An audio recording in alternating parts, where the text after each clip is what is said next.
அன்பான உறவுகளுக்கு வணக்கம். நீங்கள் பார்த்துக் கொண்டிருப்பது எஸ்டிஎஸ் தமிழ் தொலைக்காட்சி.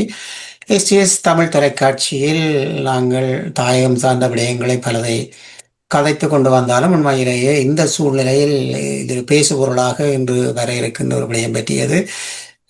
இலங்கையிலிருந்து ஜனாதிபதி அவர்கள் ஜேர்மனியை நோக்கி வர இருக்கின்றார்.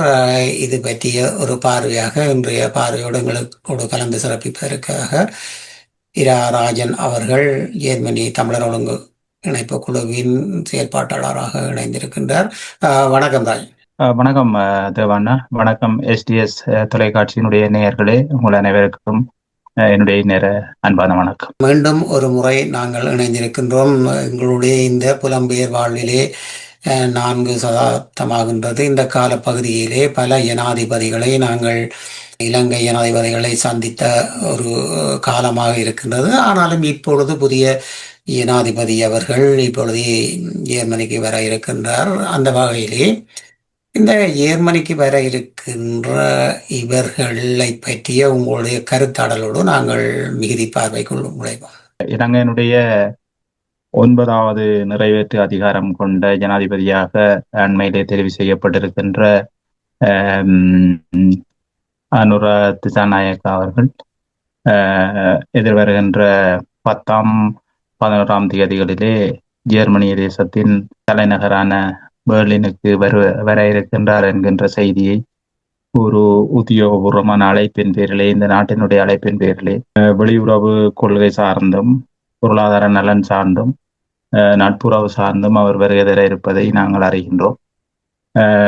அந்த வகையிலே வளமை போன்று இலங்கையினுடைய ஆட்சி பீடம் வருகின்ற ஆட்சியாளர்கள் காலத்துக்கு காலம் தமிழ் மக்களினுடைய உரிமை சார்ந்த விடயங்களை மறுதளித்தபடி அதே தமிழ் மக்களை தங்களுக்கு சாதகமாக பயன்படுத்தி கொண்டு, அதிலும் குறிப்பாக புலம்பெயர் தேசங்களுக்கு அல்லது பல்தேசிய நாடுகளுக்கு தங்களுடைய பயணங்களை செய்கின்ற போது தமிழ் மக்களை தங்களுக்கு சார்பானவர்களாக இருக்கின்றார்கள் அல்லது தமிழ் மக்களை தாங்கள் ஒரு சரிநிகர் மனிதர்களாக, சம உரிமை கொண்ட மனிதர்களாக வழிநடத்துகின்றோம் என்கின்ற போக்கை காட்டிக்கொண்டு தங்களுடைய பொருளாதார நலன்களையும் சிங்கள ஏகாதிபத்தியத்தினுடைய எண்ணங்களையும் நிலைநாட்டி விட்டு செல்லுகின்ற வடிவங்களிலே 10ஓடு 11ஆக இறுதியாக தெரிவு செய்யப்பட்டிருக்கின்ற ஜனாதிபதி அவரும் செய்ய இருக்கின்றார் என்கின்ற விடயத்தை நாங்கள் அறிகின்ற போது அவர்களுடைய வருகை ஜெர்மனியிலே வாழ்ந்து கொண்டிருக்கின்ற தாயக உறவுகளாகிய குறிப்பாக தமிழ் இளையோர் அமைப்பு, ஜெர்மன் ஈழத்தமிழ் மக்களவை இவர்கள் எல்லோரும் கூட்டாக இணைந்து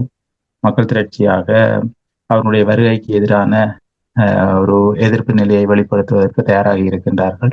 எதிர்ப்பு நிலை என்பது எதன்பால்பட்டது, ஏன் அது எதிர்க்கப்பட வேண்டும், இந்த எதிர்ப்பினால் நாங்கள் தமிழ் மக்கள் சந்திக்க போகின்ற அல்லது உலக பரப்பிலே தமிழ் மக்கள் சொல்ல போகின்ற செய்திகள் என்ன என்பதை நாங்கள் தொடர்ந்து பேசலாம் என்று நினைக்கின்றேன். இப்பொழுது நாங்கள் பார்க்க போனால் இந்த வருகின்ற ஜனாதிபதி அவர்கள் ஜேர்மனிய அரசாங்கத்தின் அழைப்பின் பேரில் வருகின்றார். அப்படி இருக்கின்ற போது இந்த சூழ்நிலையிலேயே தமிழர்கள் இப்படியான ஒரு நீதிக்காய் எழுவோம் என்கின்ற ஒரு பேரணியை நடத்துவதற்கான காரணிகளில் என்ன சிறப்புகள் இடம்பெற இருக்கின்றது?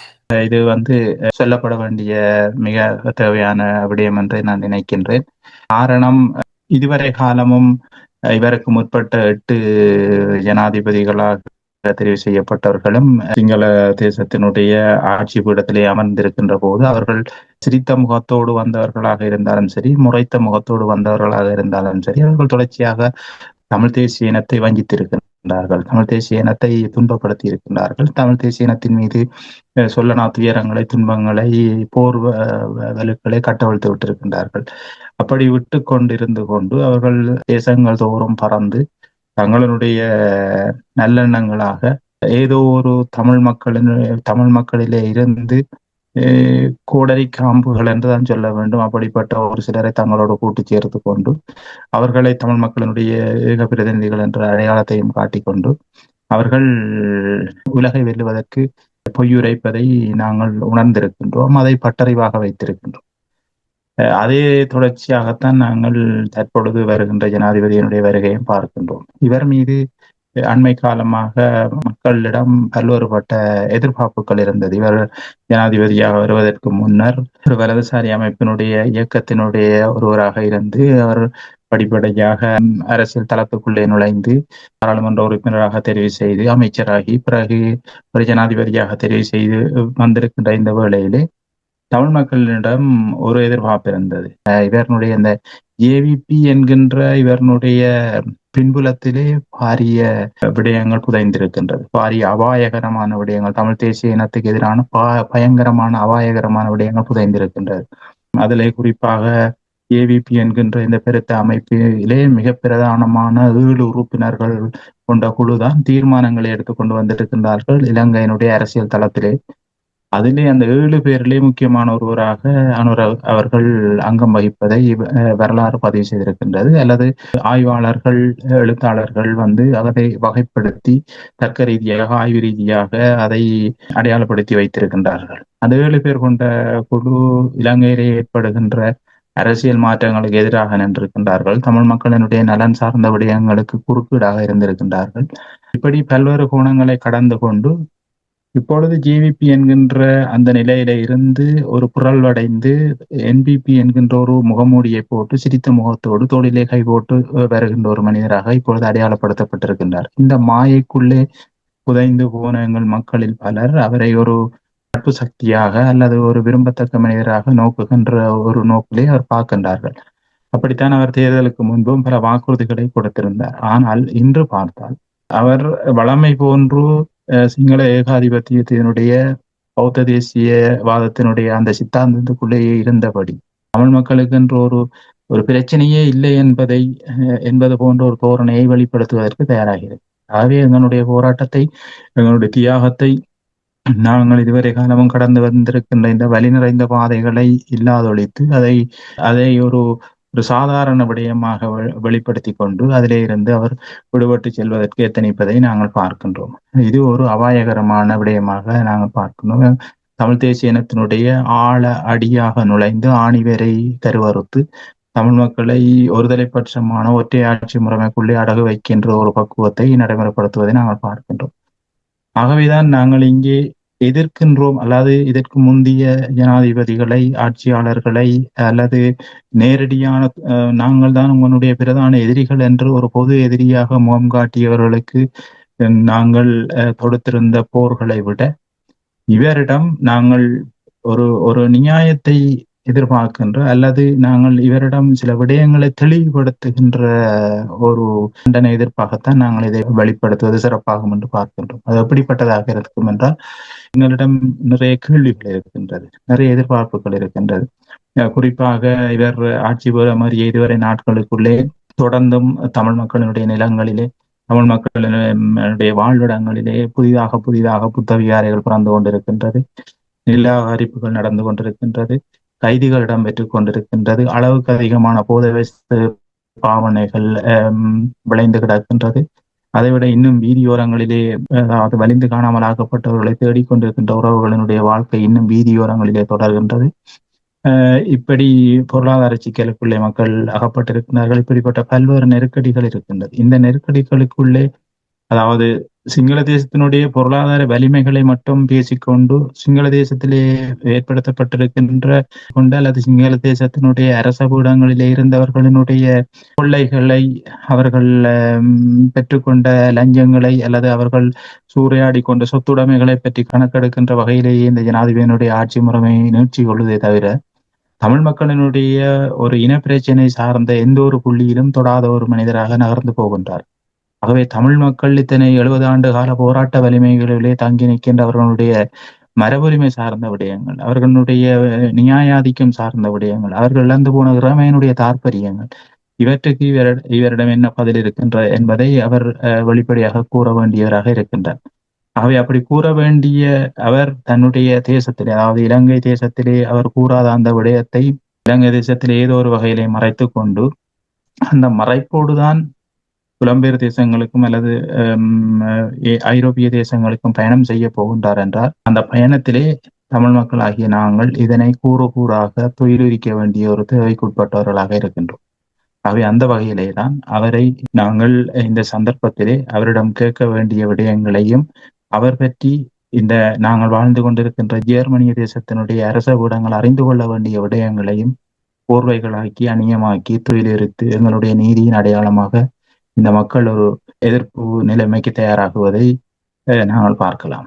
இப்பொழுது புலம்பெயர் நாடுகளிலே பலரையும் தடை செய்திருக்கின்ற ஒரு நிலையை நாங்கள் பார்க்கக்கூடியதாக இருக்கின்றது. உண்மையிலேயே நாங்கள் ஈழத்து சமுதாயமாக நாங்கள் புலம்பெயர் நாடுகளில் வாழ்ந்தாலும் இந்த தமிழினத்தை தடை செய்வதென்பது இவர் கூறி வந்த வார்த்தைகள், அதாவது சமத்துவம், சமூகம், ஒன்றிணைவோம் என்றெல்லாம் கூறி வந்துவிட்டு இப்படியான ஒரு தடைகளை ஏற்படுத்துவதை பற்றியும் அங்கே நீங்கள் இந்த நீதிக்காய் எழுவோம் தமிழா என்ற அந்த கரகோஷத்தில் இணைத்துக் கொள்கிறீர்கள். முக்கியமாகவும் குறிப்பாகவும் அந்த விடயம் அடையாளப்படுத்தப்படும்.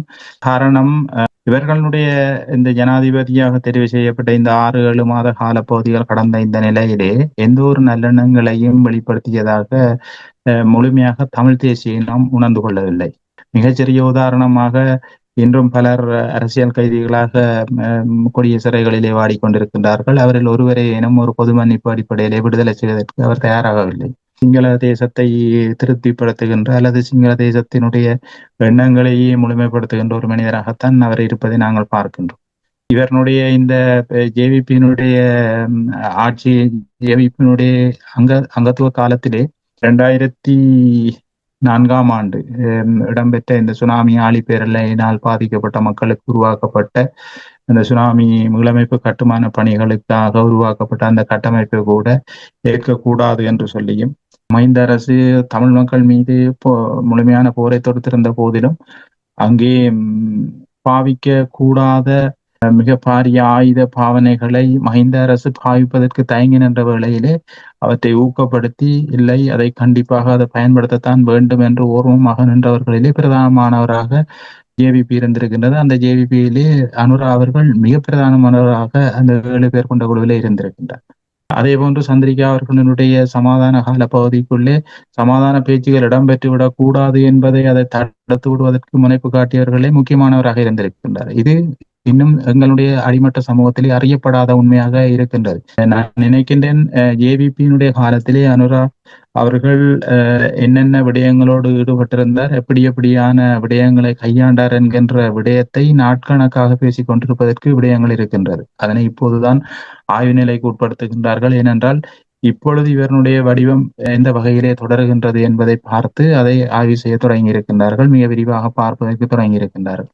அந்த வகையிலே தான் நீங்கள் கேட்டுக்கொண்ட இந்த விடயமும் தடை என்பது 2-3 நாட்களுக்கு முன்னும் மீள புதுப்பித்து அந்த தடையை வெளிப்படுத்தி இருக்கின்றார்கள். இவனுடைய நல்லெண்ணங்கள் இப்படிப்பட்டதாகத்தான் இருக்கின்றது. பயங்கரவாத தடை சட்டத்தை இன்னும் வைத்திருக்கின்றார்கள். அது பயங்கரவாத தடை சட்டம் என்பது சரி, உங்களுடைய அரசு கூடத்திலே இன்னும் அதற்கு காலம் இருக்கத்தான் வேண்டும் என்று சொன்னால், புலம்பெயர் தேசங்களிலே வாழ்ந்து கொண்டிருக்கின்ற மக்களினுடைய ஜனநாயக வழிமுறை போராட்ட தளங்களை இல்லாது செய்கின்ற அல்லது அவற்றுக்கு தடை போடுகின்ற, அவற்றை இறுக்கமாக வைத்திருக்கின்ற, அரசுக்கு அரசு உடன்பட்டு வரும் என்கின்ற நம்பிக்கையோடு கையிலே எடுத்திருக்கின்ற இந்த தடைகளையும் தாண்டி இந்த புலம்பெயர் தேசங்களிலே பிறந்து வளர்ந்திருக்கின்ற இளையோர்களது சிந்தனைகள் கூர்மையடைந்து, இந்த கூர்மையின் வெளிப்பாடாக அவர்கள் சரியானதை புரிந்து கொண்டு அந்த புரிதலின் அடிப்படையிலே தங்களுடைய நியாயங்களை கோருவதற்காக இந்த தேசங்களினுடைய தேச வளமை சட்டங்களை மதித்தபடி அந்த சட்டங்களுக்கும் அந்த விடயங்களுக்கும் அமைவாகத்தான் 10ஆம் தேதி மதியம் 1:30 அளவிலே ஜெர்மனியினுடைய தலைநகரம் பெர்லினிலே அமைந்திருக்கின்ற வெளிவிவகார அமைச்சு செயலகத்துக்கு முன்பாக இந்த பேரணி எதிர்ப்பு நிகழ்வு இடம்பெற இருக்கின்றது. அதற்கு அவர்கள் தயாராகிக் கொண்டிருக்கின்றார்கள். இதிலே முழுமையாக இளையோர்கள் தங்களுடைய பொறுப்புகளை கையில் எடுத்திருக்கின்றார்கள். நாங்கள் பார்க்கின்ற பொழுது இப்பொழுது புலம்பெயர் நாடுகளிலே விடுதலை புலிகள் மிக எழுச்சியோடு வளர்கின்றார்கள் என்ற ஒரு தப்பான பேச்சுக்களத்தையும் இந்த அரசும் அரசில் அங்கம் வகிக்கின்ற பிரதிநிதிகளும் கதைத்துக் கொள்வதை நாங்கள் பார்க்கக்கூடியதாக இருக்கின்றது. ஆனாலும் தமிழர்கள் ஜனநாயக பாதையில், ஜனநாயக நீரோட்டத்தில் இப்பொழுது அரசியலை நடத்தி கொண்டு வருகின்ற இந்த சூழ்நிலையில் இப்படியான வதந்திகளும் இப்படியான பேச்சாடல்களும் மீண்டும் தமிழர்களை ஒரு மீளுருவாக்கத்துக்கு உந்திக்க வைக்கின்ற ஒரு பொய்யான பிரச்சாரமாக இருக்கின்றது அல்லவா? அது நிச்சயமாக நீங்கள் சொல்லுகின்ற இந்த விடயத்தை அரசும் அரசோடு கூட்டு சேர்ந்தவர்களும் கையிலே எடுத்துக் கொள்ளுகின்ற ஒரு அலட்டல் ஆயுதம் தான் அந்த ஆயுதம். அதாவது விடுதலை புலிகள் மீளுருவாக்கம் பெறுகின்றார்கள், அவர்கள் அங்கே அதை செய்கின்றார்கள், இங்கே இதை செய்ய போகின்றார்கள், ஆயுத கலாச்சாரங்களை பற்றி சிந்திக்கின்றார்கள், வன்முறை சார்ந்த எண்ணங்களை கட்டவிழ்த்து விடுகின்றார்கள். இப்படியான விடயங்களை ஏன் சொல்லிக் கொள்ளுகின்றார்கள் என்றால், இன்று 2009ஆம் ஆண்டு விடுதலை புலிகளுடைய ஆயுத மௌனிப்புக்கு பிறகு எந்த ஒரு இடத்திலாவது எந்த ஒரு திசையிலாவது தமிழீழ விடுதலை புலிகள் என்கின்ற பெயரை தாங்கியபடி யாராவது ஒரு நடவடிக்கையில் ஈடுபட்டிருக்கின்றார்களா என்பதை இங்கே முதலிலே பார்க்க வேண்டும். அப்படி ஒரு ஆயுத அடையாள முறைமைக்கு அவர்கள் தங்களை ஆட்படுத்தி இருக்கின்றார்களா என்றால் அதை பார்க்க வேண்டும். அப்படி இல்லை. அதனை காரணம் காட்டிக்கொண்டு தமிழ் மக்களை ஒரு ஜனநாயக நீரோட்டத்திலே ஜனநாயக வழிமுறையிலே நின்றபடி தங்களுடைய நியாயங்களை கோருகின்ற போது அந்த நியாயங்களை தோற்கடிப்பதற்காக, அந்த நியாயங்களை பொத்தி வைப்பதற்காக, அந்த நியாயங்கள் பற்றிய சரியான எண்ணக்கருக்களை கையில் எடுத்து அவற்றுக்கான தீர்வை வழங்குவதிலே திண்டாடியபடி வேறு முகமாக அதனை நீர்த்து போக செய்வதற்காக கையில் எடுக்கின்ற கருவிகள் தான் இந்த கருவிகள். இந்த விடுதலை புலிகளுடைய மீளுருவாக்கம் பற்றிய புனைகதைகளை உருவாக்கிக் கொள்வது என்பது அதிலிருந்து தான் வெளிப்படுகின்றது.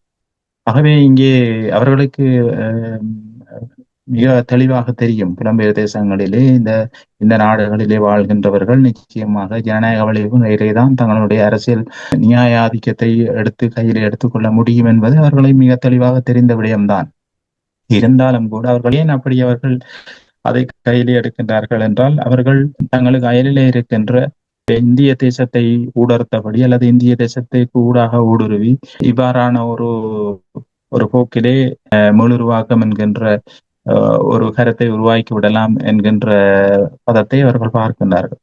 நாங்கள் ஒன்றை விளங்கிக் கொள்ள வேண்டும். இந்திய தேசம் தன்னுடைய நலனுக்காக ஈழ தேசத்தில் இருந்த இளைஞர்களை அணியமணியமாக ஒரு இயக்கங்களாக பயிற்சி அளித்து ஆயுதங்களை வழங்கி தங்களுடைய பிராந்திய நலனை பாதுகாத்துக் கொள்வதற்கு கையாண்டார்கள். அதிலேயே தப்பித்துக் கொண்டது தமிழீழ விடுதலை புலிகள் மாத்திரம் என்பதிலே யாரும் மறுத்துவிட முடியாது. தலைவர் அவர்களுடைய தீர்க்க தரிசனமான எண்ணங்களும் தலைவர் அவர்களுடைய மதிநுட்பமான சிந்தனைகளும் இந்திய வெள்ளாதிக்க அரசை புறம் தள்ளியபடி மிக தெளிவாக சுயமான தெளிந்த சிந்தையோடு வழிநடத்தியதன் விளைவாகத்தான் இந்த விடுதலை போராட்டத்தினுடைய மரபு வழி முறைமைகள் முதிர்ச்சி பெற்று முழுமையான வடிவம் பெற்று வளர்ச்சி பெற்றது. அதனை பொறுத்து கொள்ள முடியாத உலக வெள்ளாண்மைகள் எங்களுடைய நீதியை, நியாயத்தை, அறத்தை, எங்களுடைய தூய்மை நிலைமைகளை எல்லாம் மறுதளித்தபடி 22க்கும் மேற்பட்ட நாடுகள் வெள்ளாண்மைகளாக கூட்டி சேர்ந்து அதற்கு அந்த ஆயுத வழிமுறை போராட்டத்தை இல்லாதொழித்து எங்களுடைய போராட்டத்தை நீர்த்து போக செய்தார்கள். ஆனால் அதிலிருந்து புறப்படுத்திக் கொண்ட இந்த ஜனநாயக வழிமுறை போர்க்களங்கள் என்பது உலகம் விரும்புகின்ற ஒரு வழிமுறையிலே தோற்றுவிக்கப்பட்டிருக்கின்ற இந்த வடிவம் நீட்சி வரும். இந்த நீட்சியின் போக்கிலே தான் இந்த எதிர்ப்பு களமும் உருவாகி இருப்பதை இங்கே நாங்கள் பார்க்க வேண்டும். இது ஒரு தெளிவுக்காக நாங்கள் இது பேசப்பட்ட விடயம். ஏனெனில் அரசு சார்ந்தவர்களும் அங்கே உரையாடி கொண்டிருக்கிறார்கள். விடுதலை புலிகள் மீளுருவாக்கம் என்ற அந்த பதம் இங்கே நாங்கள் அப்படி ஒன்றை காணவில்லை. ஜெர்மனியில் அப்படி இருக்கின்ற பொழுது அதிலும் நீங்கள் தமிழர் ஒருங்கிணைப்பு குழுவில் இருக்கின்றீர்கள். உங்கள் மூலம் இது வெளிவந்தால் இன்னும் ஒரு சிறப்பாக இருக்கும் என்ற ரீதியில் தான் இந்த கேள்வியை நான் கேட்டிருந்தேன். அத்தோடு நாங்கள் பார்க்க போனால் இந்த முறையை இந்த நீதிக்காய் எழுவோம் தமிழா என்ற இந்த பதத்தில் இந்த முறை ஜனாதிபதி வருகின்ற போது அந்த கோஷங்கள் இடப்பட இருக்கின்றது. அந்த வகையிலே இந்த முறையின் செயற்பாடுகள் எப்படி இருக்க போகின்றது? கடந்த ஆண்டுகளைப் போல் பல நகரங்களிலும் பேருந்து சேவைகள் செய்யப்பட்டிருக்கின்றதா? எப்படி இந்த இணைப்புகள் இருக்கின்றது இப்பொழுது? இந்த முழுமையான இந்த பேரணி சார்ந்த விடயத்தோடு ஜெர்மன் தமிழ் இளையோர் அமைப்பும் ஜெர்மன் ஈழத்தமிழ் மக்கள் அவையினரும் முழுமையாக இதிலே தங்களை தயார் நிலைக்கு உட்படுத்தி மக்களை அணி திரட்டுகின்ற பணியோடு இணைந்திருக்கின்றார்கள். இதிலே நீங்கள் கேட்டது போல பிரதான பெருநகரங்களிலே இருந்து பேருந்துகளும் செல்வதற்கான ஒழுங்கமைப்புகள் செய்யப்பட்டிருக்கின்றது. பிராந்திய நகர செயற்பாட்டாளர்களோடு தொடர்படுகின்ற போது அதனை அவர்கள் தாராளமாக வெளிப்படுத்தி அதனை ஒழுங்குகள் செய்வதற்கு தயாராகி இருக்கின்றார்கள். எதிர்வருகின்ற 10ஆம் தேதி செவ்வாய்க்கிழமை நண்பகல் 1:30 மணிக்கு பிரதானமான அந்த திடலிலே வெளிவிவகார அமைச்சு செயலகத்துக்கு முன்பாக பெர்லினிலே அதனுடைய சரியான முகவரியை நீங்கள் உங்களுடைய காட்சி ஊடகத்தினூடாக வெளிப்படுத்துவது சிறப்பாக இருக்கும் நினைக்கின்றேன். வெளிப்படுத்துகின்ற போது மக்கள் அதனை புரிந்து கொண்டு அங்கே அவர்கள் தங்களை முழுமையாக அணியமாக்கி அந்த எதிர்ப்பு ஆர்ப்பாட்ட நிலைமையிலே கலந்து கொள்வார்கள். அதைவிட அந்த பெர்லின் நகரத்திலே இருக்கின்ற பெருவாரியான மக்கள், அதே போன்று ஏனைய அயல் நகரங்களிலே இருக்கின்ற மக்களும் தங்களுடைய சொந்தமான போக்குவரத்து வசதிகளை பயன்படுத்தி அந்த இடத்திலே அணி சேர்வார்கள். அதே போன்று ஊடகங்கள் வாயிலாக ஊடகவியலாளர்கள் அல்லது மாற்று மொழியாளர்கள் எங்களை போன்று விடுதலைக்காக இன்னும் போராடி கொண்டிருக்கின்ற அல்லது விடுதலை இயக்கங்களோடு இருக்கின்ற பல்வேறு அமைப்புகளை சார்ந்தவர்களும் எங்களுக்கு பேராதரவாளர்களாக எங்களோடு இணைந்து கொள்வதற்கு தயாராகி இருக்கின்றார்கள். இப்படிப்பட்ட எல்லா வகையான வளமையான ஏற்பாட்டு ஒழுங்குகளோடும் இன்று செயற்பாட்டாளர்களை தங்களை ஈடுபடுத்தி இருக்கின்றார்கள். நான் நினைக்கின்றேன் ஒரு முழுமை பெற்ற எழுச்சி சார்ந்த அல்லது எதிர்ப்பு சார்ந்த ஒரு களமாக அது அமையும். இங்கே வன்முறை என்பது நாங்கள் வன்முறைகளை பற்றி இந்த இடத்திலே தொட்டுக்கொள்வதற்கு நாங்கள் அதை சந்தர்ப்பமாக்கவில்லை. இதிலே வன்முறைகளற்று நீதியின்பால், நியாயத்தின்பால், எங்களுடைய உண்மையின்பால், எங்கள் மனக்கிடக்கைகளிலே இருக்கின்ற ஒட்டுமொத்தமான வலிகளை கூட்டு வலிகளாக சுமந்து வெளிப்படுத்துகின்ற ஒரு களமாக அது அமையும். நான் திரும்பவும் ஆரம்பத்திலே சொன்னதை போன்று கேட்கப்பட வேண்டிய கேள்விகளும் அவர்களிடமிருந்து நாங்கள் எதிர்பார்க்கின்ற விடயங்களையும் பற்றித்தான் பிரதானமாக அங்கே அடையாளப்படுத்தப்படும் என்பதை நாம் திரும்பவும் மீண்டும் மீண்டும் குறிப்பிட வேண்டும். ஆகவே ஜெர்மனியிலே வாழ்ந்து கொண்டிருக்கின்ற ஈழத்தமிழ் மக்களாகிய எல்லோரும் முழுமனதோடு உணர்வுபூர்வமாக ஒரு காலத்தின் நியாயத்தை புரிந்து கொண்டு, காலத்தின் தேவையை புரிந்து கொண்டு, நாங்கள் அள்ளிச்சொறிந்திருக்கின்ற இத்தனை ஆத்துமாக்களினுடைய வழிபடங்களிலிருந்து எழுகின்ற ஒரு சிறந்த குரலின் அழைப்பாக எல்லோரும் அணியமாக வேண்டும் என்பதை நான் இந்த இடத்திலே வினயமாக கேட்டுக்கொள்ள விரும்புகிறேன். உண்மை, நாங்கள் 2009 இறுதி நீண்ட ஒரு ஊர்வலம் வேளையில் நடந்திருந்தது. அதன் பிறகு இப்பொழுதும் ஒரு எழுச்சி மிக்க ஒரு ஊர்வலமாக நீதிக்காய் எழுவோம் தமிழா என்ற இந்த அணியை செய்வதன் மூலம் எமது சமுதாயத்துக்கு அல்லது உலக நாடுகளில் வாழ்கின்ற அரசுகளுக்கு இது ஒரு எடுத்துக்காட்டாக இருக்கும். திரு ராஜன் அவர்கள் கூறியது போல இது ஒரு குரோதத்தை வளர்க்கின்ற ஒரு விடயம் அல்ல. இது நாங்கள் சுமூகமாக எங்களுக்கு தேவையான நீதியை கேட்பதற்கான ஒரு இடமாக இந்த இடத்தை பாவிப்பதற்கு அனைவரும் இணைய வேண்டும். இணைவதன் மூலம் எங்களுடைய ஜனநாயக ரீதியான தேவைகளை நாங்கள் பெற்றுக்கொள்வதற்கு இது ஒரு களமாக அமையும் என்பதுதான் உண்மையான விடயம். அத்தோடு நாங்கள் எங்களுடைய தலைவர் துவங்கிய அந்த பாதையை நாங்கள் நிறைவு காண வேண்டும். எங்களுக்கான ஒரு சுதந்திர தேசத்தை வரும் அரசுகள் அல்லது அனுரா திசாநாயக்கா கூட தந்துவிட்டால் நாங்கள் இப்படியான ஊர்வலங்கள் நடத்துவதற்கு தேவை அற்றது என்பதும் உண்மையான விடயம். இது அவர்களுடைய கையில் தான் இருக்கின்றது. ஒற்றுமை என்று பேசுவதில் பார்க்க ஒற்றுமைக்கான களங்களை தந்தால் மக்கள் அமைதியாவார்கள். மக்களுக்கான தேவைகள் பூர்த்தி செய்தால் இது போன்ற ஆர்ப்பாட்டங்களை நாங்கள் செய்வதற்கு தேவையற்றது என்பதையும் நாங்களும் சுமூகமாக அவர்கள் வருகின்ற போது அவர்களோடு இணைந்து நிற்கக்கூடிய ஒரு களமாக அமையும் என்பதே உண்மையான விடயம். அந்த வகையிலே அரசுகள் முடிவு செய்ய வேண்டும், தமிழர்களுக்கு எதை கொடுக்க வேண்டும், அதை கொடுப்பதை கொடுத்தால் நாங்களும் நலமாக இருப்போம் என்பதுதான் உண்மையான விடயம். அந்த வகையிலே சிறப்பாக இன்றும் ராஜன் அவர்கள் தேசிய செயற்பாட்டாளராக தமிழர் ஒருங்கிணைப்பு குழுவிலே இருக்கின்றார். நீதிக்காய் எழுவோம் தமிழா நிகழ்வில் அனைவரும் இணைந்து கொள்ள வேண்டும் என்பதையும் இந்த வழியிலே கேட்டுக்கொண்டு இன்னொரு நிகழ்வோடு கலந்து கொள்ளுவோம். தாய்மண்ணை மறந்தால் நாங்கள் வாழ்வதில் எந்த பயனும் இல்லை. அந்த வகையிலே தாய்மண்ணை நினைத்து நாங்கள் தாய்மண்ணுக்காக செய்யும் கடமையாக எமக்கான ஒரு விடிவு கிடைக்கும் வரை நாங்கள் ஒன்றிணைந்து இது போன்ற விடயங்களில் கலந்து நாங்கள் எங்களுக்கு தேவையான விடயங்களை பெற்றுக்கொள்ளும் வரையில் நாங்கள் எங்களை ஒருங்கிணைத்து கொள்ள வேண்டும் என்பது உண்மையான விடயம். அந்த உண்மையான கூற்றோடு உங்களிடமிருந்து விடைபெறுகின்றோம். நன்றி, வணக்கம்.